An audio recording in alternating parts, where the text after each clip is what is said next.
Merci Seigneur pour ta main à l'œuvre dans nos vies.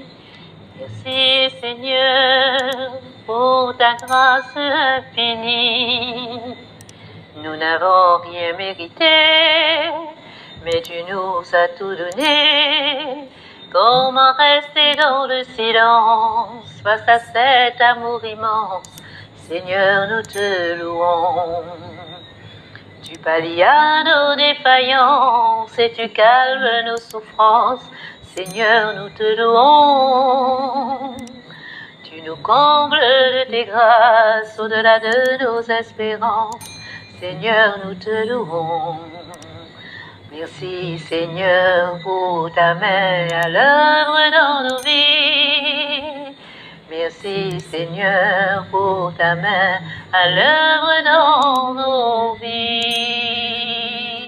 Voilà pourquoi la Bible déclare dans Galates chapitre 5, le verset 22. Qu'est-ce qu'on dit là-bas? Galates chapitre 5, le verset 22. La Bible déclare quoi? On va lire ensemble. La Bible déclare ainsi. Mais le fruit de l'esprit, c'est l'amour. Donc, l'amour est en première position. Est-ce que vous voyez ça, mes bien-aimés? L'amour est en première position. C'est pas pour rien que l'amour est en première position.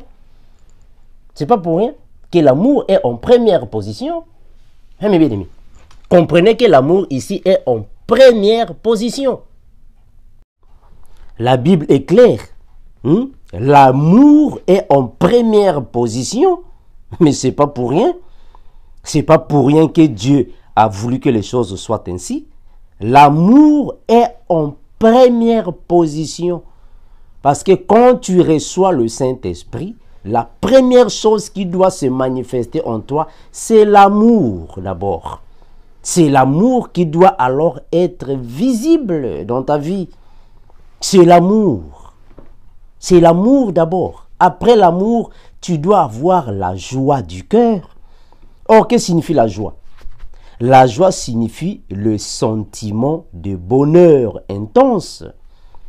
C'est le sentiment d'un bonheur parfait. La joie dans ton cœur.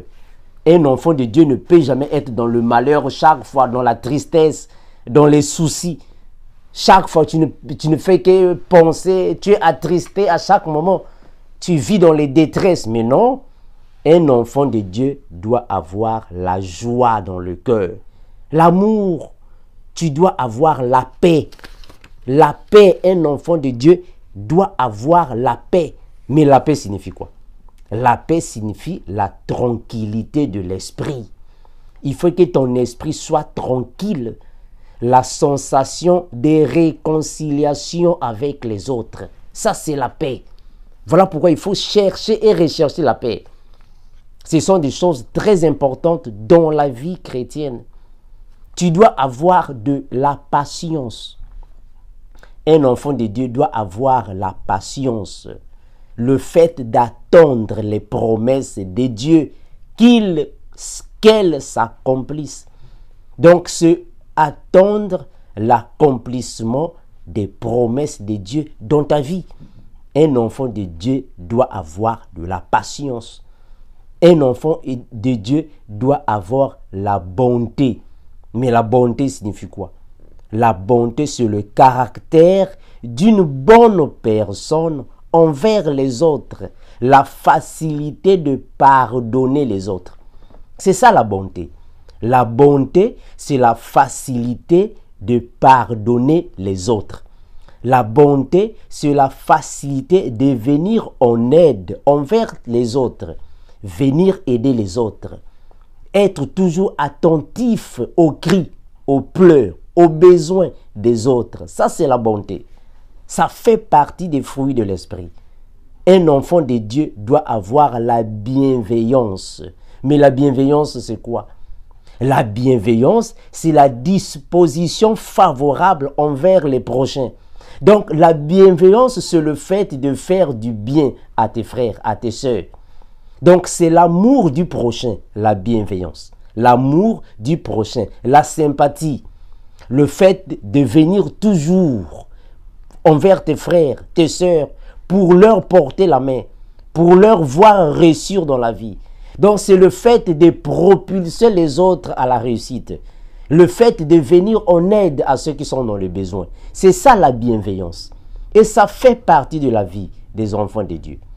Et un enfant de Dieu doit avoir la foi. Il faut avoir la foi. Mais la foi, c'est quoi? La foi est une ferme assurance des choses qu'on espère, une démonstration de celles qu'on ne voit pas. Ça, c'est la foi. C'est le fait d'avoir la foi en Jésus. Le fait d'avoir la foi dans les choses de Dieu. C'est ça les fruits de l'esprit. Un enfant de Dieu doit avoir ça. Après vient quoi? Il faut avoir la douceur. Un enfant de Dieu doit avoir la douceur dans les choses. L'enfant de Dieu ne peut jamais avoir la brutalité, la douceur. Ça fait partie des fruits de l'esprit. Un enfant de Dieu doit avoir la maîtrise de soi, le renouvellement de l'esprit et de l'intelligence. Ça, ce sont des choses qui font partie de la vie d'un enfant de Dieu. Si tu n'as pas ces choses ici, mon frère, ma soeur, tu n'as pas le Saint-Esprit. Si les choses que je viens de décortiquer ici, tu ne les as pas dans ta vie, tu n'as pas le Saint-Esprit. Tu dois vraiment chercher le Seigneur. Ça, ce sont des choses qui font partie de notre vie. Donc, un enfant de Dieu doit être comblé de l'amour. Voilà pourquoi l'amour est en première position.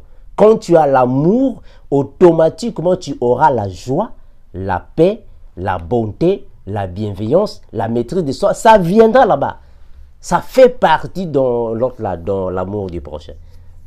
C'est ça un enfant de Dieu. À partir de là, tu auras alors la vie de sanctification, la vie de pureté, la vie de sainteté. Ça va suivre après.